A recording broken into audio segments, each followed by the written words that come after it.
When a franchise is around for a while, it usually likes to celebrate its longevity in the form of anniversaries. Every 5 years, a franchise will take a moment to celebrate its past, present, and future. And of course, with the Sonic the Hedgehog franchise being around for 33 years, it has celebrated plenty of anniversaries, all with varying qualities.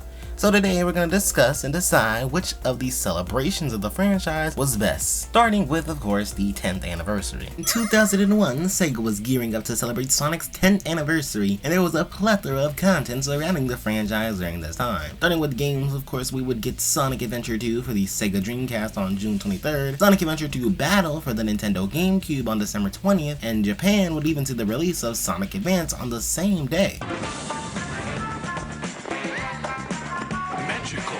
A lineup of some pretty good releases from this year, I'd say. Sonic Adventure 2 was a really good Sonic game and is still one of the most well-renowned games in the franchise to this day. Sonic Adventure 2 Battle was a relatively good remaster of the game, which, yes, had some new issues, but overall, it's pretty much unchanged. It did a good job bringing Sonic to the audience of Nintendo fans. The same can be said about Sonic Advance for 2D Sonic, even if it was only in Japan. In terms of other Sonic media, though, the Archie comics were still going with issues 94 to 103, all being 10th anniversary branded. And then there was merchandise, starting with the Sonic the Hedgehog birthday pack, which was actually a limited edition release of Sonic Adventure 2 in Japan, coming in sleek little cakes that contained a collectible coin, a CD that contains multiple tracks from previous Sonic games, and a History of Sonic booklet. This is a pretty cool bonus pack and isn't uncommon to find nowadays. Despite being in stores for only 2 days only in Japan, it runs for about $80 to $90 commonly, so if you want it, I recommend you pick it up. One of the rarer pieces of merchandise though is the 10th anniversary Dreamcast, and what makes this so rare is how it was even released. There were two versions of the console, one being signed by Yuji Naka and another not being signed. 40 Dreamcasts were sent out to Sega of Europe employees as a thank you, and another 10 were sent out to France to be given out in a magazine lottery, and the rest were used in Sega promotions like the Dream Arena site. This was an online service given to all European Dreamcast consoles, and on this site you could win the Dreamcast as a prize. So realistically, there were only 11 Dreamcasts actually available to obtain as a normal person, and even then, they were all prizes you only had a chance at winning. There was also the items by Sonic Factory that you could purchase from Sonic Team's website at the time. Starting with the Sonic Polystone statue, a statue of Sonic made entirely out of polystone that looks amazing, and extremely accurate to Uequi's artwork.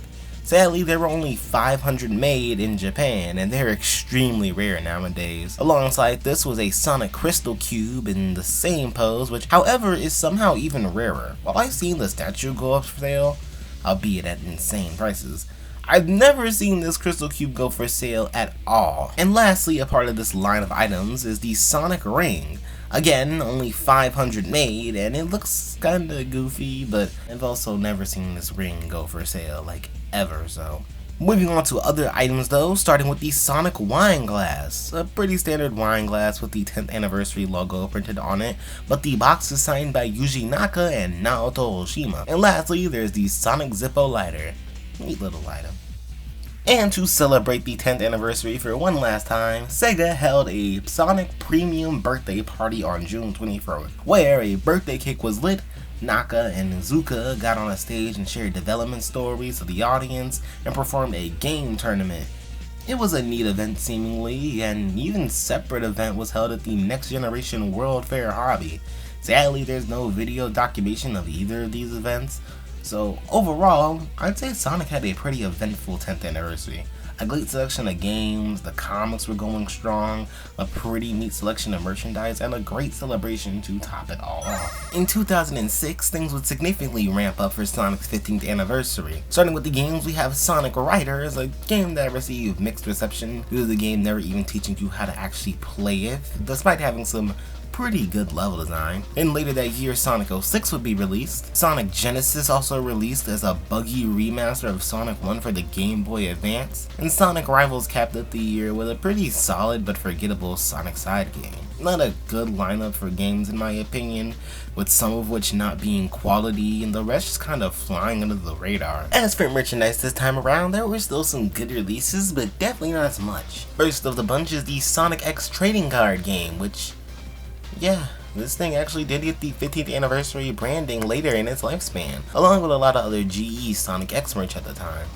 The Bobble E Arena got a Sonic 15th anniversary makeover. I don't really know what this thing is, but it's Sonic. And then Toy Island made 2 Sonic statues. A smaller one with this pose from this render everybody hates, and a larger one that references the Sonic 15th anniversary key art.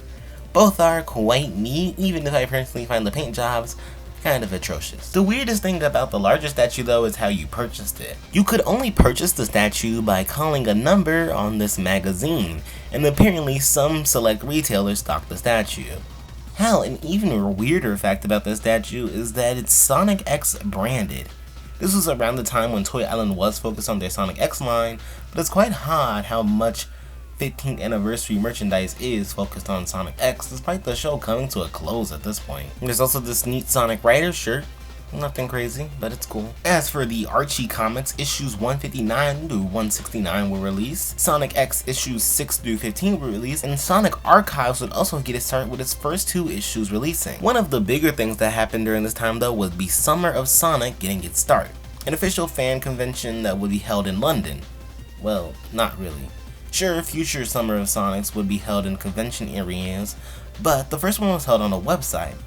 It was a pretty cool event though, where fan artists, fan writers, fan developers could have their works posted on the website. Even official Sega staff would even hear of the event and do Q&As, provide wallpapers, downloadable cards, and etc, etc. Fans could even sign a digital birthday card for Sonic and send pictures of themselves with their Sonic merchandise.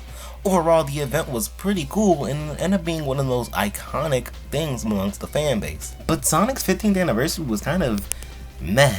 Games ranging from bad to mediocre. Merchandise was definitely not as stunning as previous or future anniversaries to come. The comics did end up getting some pretty good side series that would continue to branch off. And while neat, Summer of Sonic couldn't save this pretty poor anniversary. Moving on over to Sonic's 20th anniversary in 2011 though, in terms of Sonic games, we got Sonic Generations, a game that people still love to this day, a rarity in the franchise. We also get Mario and Sonic at the 2012 Olympic Games.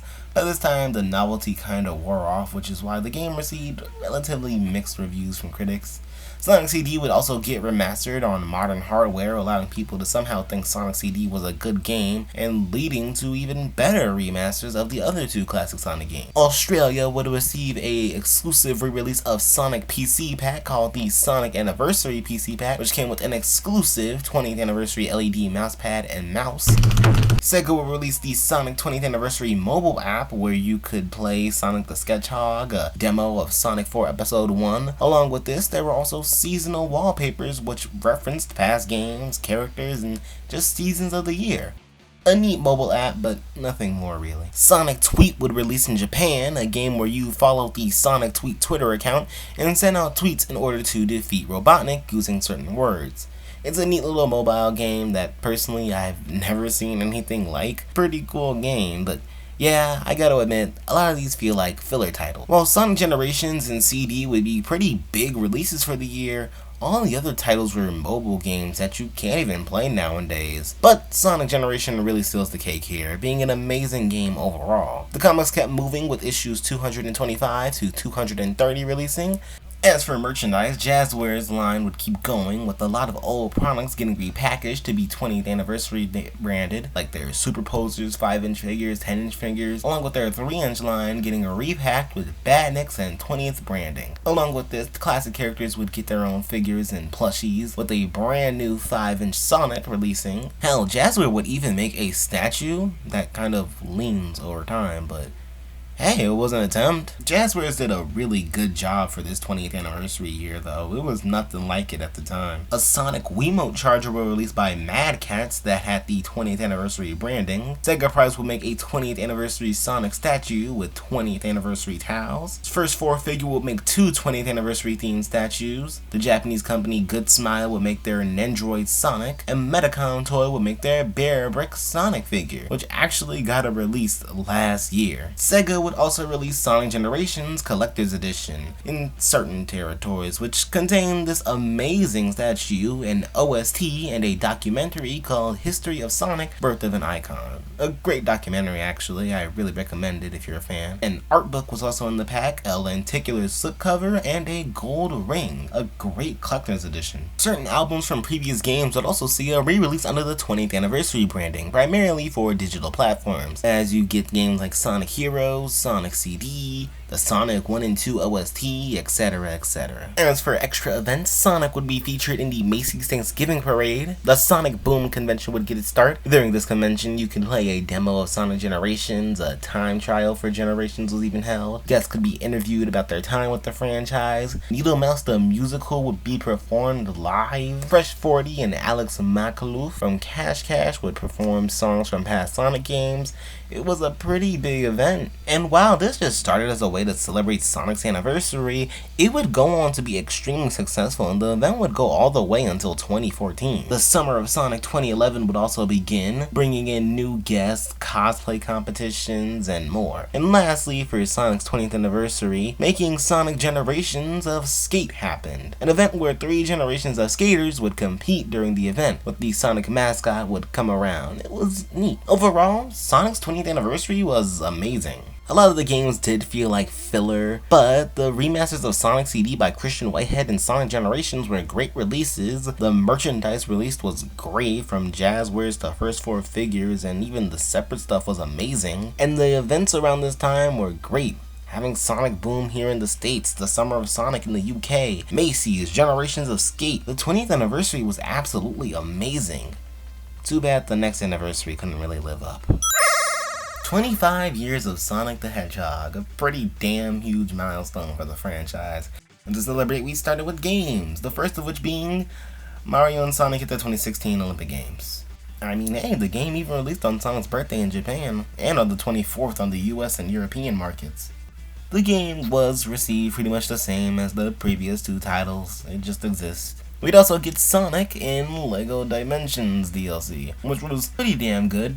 Fans and critics seem to love it. Hell, even I remember getting this thing one day, and when I was like 10, I loved it. And the last game that will release this year will be Sonic Boom Fire and Ice. An actually pretty solid 2D platformer that doesn't do anything crazy, but is still enjoyable, which is kind of a high bar for the Boom franchise. But yeah, in terms of actual games, that was it. Just one real solo Sonic game, a yearly game we get, and DLC. Sure, we would get teasers for Sonic Mania and at the time, Project Sonic 2017, but both games didn't even release until 2017, taking them out of the 25th celebration, so we really didn't get anything. The comics were kind of on their last legs though. After Ken Pender's lawsuit, the series had to reboot it, and while good, you can tell that Archie was kind of running out of steam with Sonic, and the only issues to release under the 25th branding were issues 288 to 290, the last time an anniversary would even see the Archie Sonic line. The first 2 issues of Sonic Mega Drive would also release, also never getting continued because, you know, Archie Sonic is dead.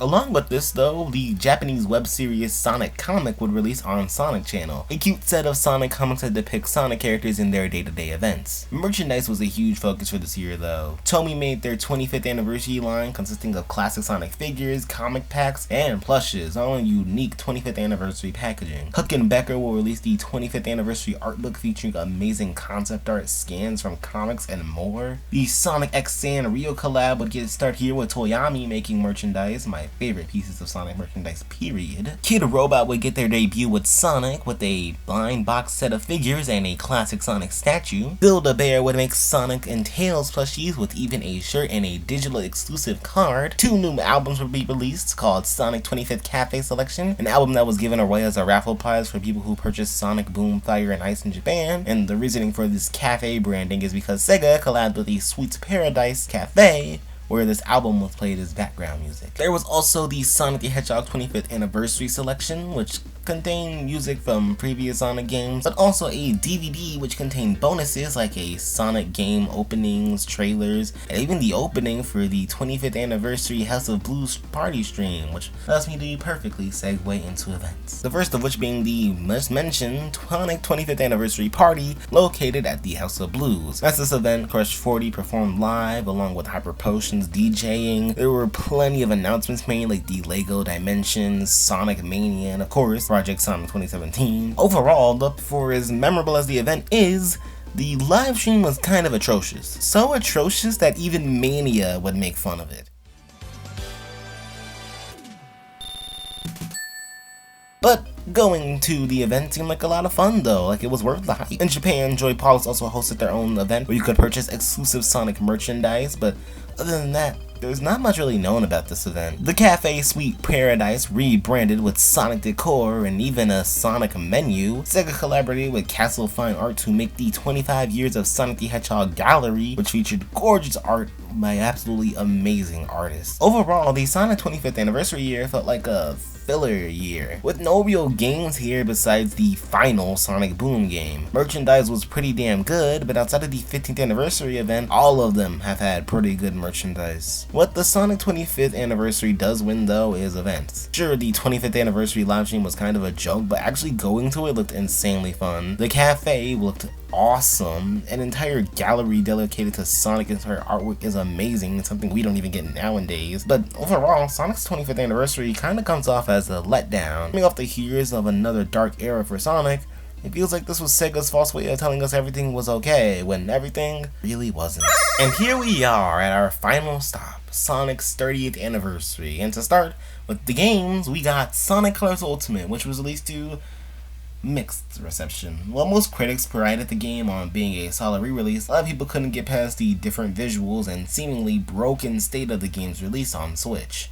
And that's kind of it in terms of actual game releases. Instead, Sega seemingly focused on putting Sonic in other games, with an entire section of Sonic Central from that year being dedicated to collabs. Sonic would be in Lost Judgment, Minecraft, the Olympic Games, PSO2 New Genesis, Super Monkey Ball, Cookie Run, Fall Guys. The amount of collabs from this year was insane, but personally, it's not my thing. I enjoyed the Sonic X Minecraft collab enough for what it was, enough to even make a video about it, but I do not care about most of these other franchises, even though Cookie Run looks kinda cute. I'm just not an RPG gal. But overall, these collabs just kind of feel like whatever. Merchandise was great as usual though. There was of course the Sonic Encyclopedia, probably one of the best books from this franchise, especially if you get the deluxe edition, it's amazing. Funko got the Sonic license back in 2017 to make new Sonic Funko Pops, and for the 30th anniversary they released a classic Sonic and Silver Funko Pop along with a Tails Funko Pop that was exclusive to Target Con. These things look ugly. Jakks Pacific and Just Toys would continue making merchandise around this time with the 30th anniversary branding. Even merch from Franco and GE changed their tags to 30th anniversary. G Fuel also released their Sonic Party Punch energy formula, flavor inspired by fruity cereals.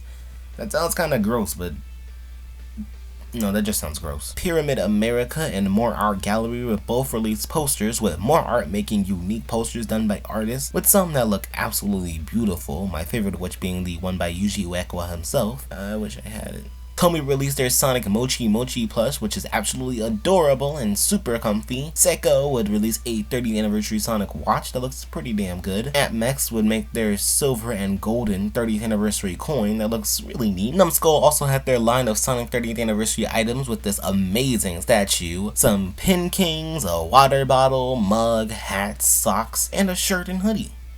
King Ice would get their start making Sonic merchandise with Sonic, Shadow, Tails, and Knuckles head chains. The popular Miami brand Stray Rats would get the rights to make classic Sonic apparel, with their first collection releasing in summer of 2021 being classic Sonic focused, with the second collection releasing in the winter of 2021 being adventure inspired. Despite lacking Shadow clothing. How disappointing! Big Pin and Zen Monkey Studios would make their first line of Sonic pins. And lastly, First 4 Figures would make their insanely priced statue, which does look amazing, admittedly. Like look at this is gorgeous. As for comics, IDW has the license now where they would make the Sonic 30th Anniversary Celebration and Sonic the Hedgehog 30th Anniversary Special. Dreams Come True would also make a lyrical version of Green Hill Zone that is a really good track. I love the song so much. Sonic would be back in the Macy's Thanksgiving Parade this year. This happened.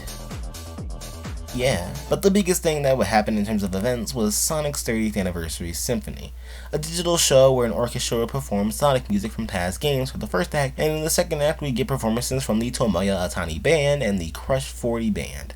This was an amazing presentation in general, where I feel like every Sonic fan out there was celebrated, and the event was just beautiful. Great compromise to doing a real one while the world was still locked inside. Overall, Sonic's 30th anniversary was something. Sonic Colors Ultimate, while a good attempt, was just not it for most people. Merchandise and the comics were a given, and the events outside of the symphony were, again, something. But what I take issue with in 2021 is that Sonic was everywhere but his own game. I don't have anything against collabs. In the long term, I think they're pretty good. But if you were to ask anybody outside of fans of those franchises who really cares about these, they're just fine. They're limited events meant to celebrate Sonic, but who really asks for any of this? So this year was neat, but I wouldn't say it even holds a candle to most of the others, which is kind of a shame. So that's all of them. And now it's time to rank every single Sonic anniversary. Starting in the 5th place is the 15th anniversary. Yeah, we all saw this coming. With the games that were ranging from bad to forgettable, merchandise that was especially lacking compared to other years, and the only real event being Summer of Sonic, kind of a lacking year. In 4th place we have the 30th anniversary. Some people might say this is better than the 25th, but I don't know, I couldn't agree. See, the 30th anniversary is kind of in the same dilemma as the 25th anniversary. No real Sonic game. And this, combined with the fact that Sega was perfectly fine putting Sonic in everything else, kinda pisses me off, I won't even lie. Sonic Colors Ultimate being a buggy mess is just the cherry on top, and instead of the game releasing in a fine state, they just kind of rushed it out. The best thing to come from this year though was definitely the Anniversary Symphony. It was amazing, but not enough to carry the year. At number 3 we have the 25th anniversary. With this year started feeling like Sega was okay with using everything else around them as a crutch. Games, again, lacking. Sure, we got teased of what was to come in the next year, but for the big year, the actual anniversary, all we got was an alright Sonic Boom game no one even remembers. An Olympic game, which at the time was alright, and a pretty decent Sonic Lego Dimensions DLC, which while cool, wasn't enough for such a milestone year. Merchandise was, again, solid as per usual, and some of the events were cool, but aside from that, as a year, it was kinda just eh. At number 2 we have the 20th anniversary. Yeah, this was a good year for Sonic. While there were a lot of filler games, Sonic Generations and the remaster of Sonic CD were both amazing games, and merchandise and events were great. An amazing year to be a Sonic fan. And in my first place we have the 10th anniversary. What can I say? SA2 was peak in the video. Games during this year were really good though. Sonic Adventure 2 is a really well received game and it's one of my personal favorite Sonic games. And SA2 Battle was my introduction to the franchise. Even if it has its issues, it's also still a lot of people's introduction to the franchise. Along with Sonic Advance releasing in Japan, this was a pretty solid year. Merchandise was amazing too, a lot of premium items that felt like actual anniversary celebrations, and the birthday party looked like an extremely fun event. So yeah, that's every Sonic anniversary reviewed and ranked. Hope you enjoyed. Bye.